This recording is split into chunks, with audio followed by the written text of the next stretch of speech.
আসসালামু আলাইকুম।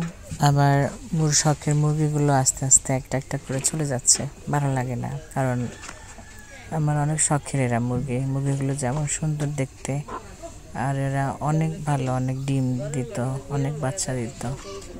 তো বাচ্চা যা হয়েছে সেটা কোনো ফ্যাক্ট না, কিন্তু আমার মুরগিগুলো যেগুলো ডিম পাড়ার, তারপর ডিম পারবে, এই মুরগিগুলো নষ্ট হয়ে যাইতেছে, চলে যাইতেছে একটা একটা করে। আমার ভালো লাগতেছে না। আজকে 2-3টা দিন পর্যন্ত এদের টেনশনে নিজের শরীরটাও ভালো না।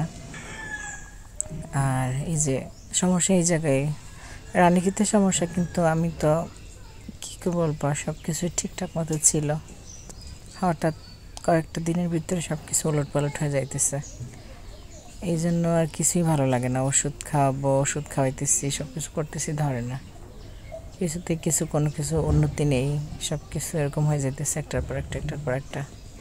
প্রায় আমার 3টা ডিম পাড়ার মুরগি নষ্ট হয়ে গেছে, এখন আবার এইটা এরকম করতেছে। এখন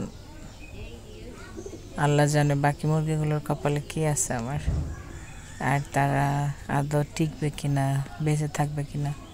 আমার মুরগি খাওয়া, তারপর মুরগি ডিম খাওয়া, এগুলো আমার কোনো কিছু না।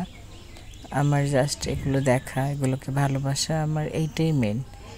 আর ওরা যেরকমভাবে চলে যাইতেছে, ওদের কষ্ট, এটা আমি মেনে নিতে পারতেছি না।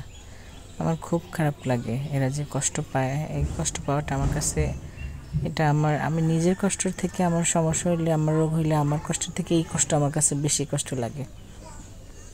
আমার কষ্ট হলে আমি তো শুয়ে থাকি, আমার রোগ হইলে কিংবা আমাদের জ্বর ঠান্ডা হইলে আমরা শুয়ে থাকি, কিন্তু ওদের দিকে তাকাইলে এত খারাপ লাগে যে দমটা ফেলাইতে কষ্ট হয়। কি করব, সব কিছু করতেছি, কোনো কাজ হইতেছে না, ওষুধ খাওয়াইতেছি, আর কিছু করার নাই।